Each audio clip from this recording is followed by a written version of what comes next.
This is the VOA Special English Agriculture Report. What can you do with earthworms? Some people use the creepy crawlers to catch fish, but others put worms to work making compost. Compost looks and feels like good soil. Gardeners and farmers add it to soil to make plants grow better. You can make compost from food waste at home with or without the help of worms.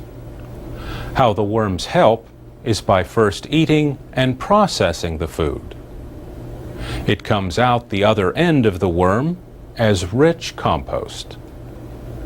Kim Gable from the University of Florida Extension Service in Key West says worms known as red wigglers are the best varieties to use. You need a container to hold the waste and the worms. The size of the composting bin depends on how much compost you want to make. You need about 1 kilogram of worms for each half a kilogram of daily food waste that you add. Kim Gable says the bin needs holes so the worms can breathe.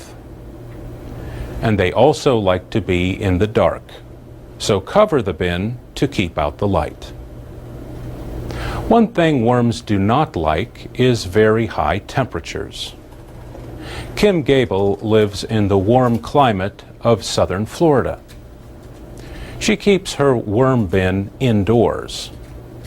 Unpleasant smells can be prevented by controlling the amount of food waste added to the bin and avoiding meat or bones. For composting with worms, you need bedding that is moist but not too wet. The amount of water you add will depend on the bedding material you use. Kim Gable uses newspaper cut into strips about 2.5 centimeters wide. Add 2 handfuls of soil for every half square meter of bedding material and mix well. Spread the worms over the bedding. The worms will start to wriggle their way down.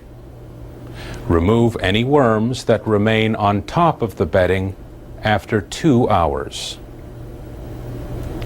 When you feed the worms, place the food about 2.5 centimeters below the surface of the bedding and cover it.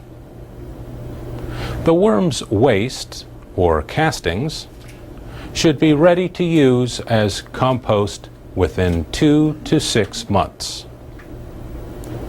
To remove the compost, you can push it all to one side of the bin. Place new bedding and food on the other side. Within a few weeks, the worms will move to the new bedding. Now you can remove the compost and fill the empty space with new bedding. For VOA Special English, I'm Mario Ritter.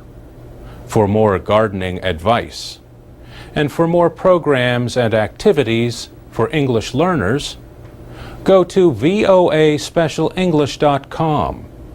We're on Facebook, Twitter, and iTunes at VOA Learning English.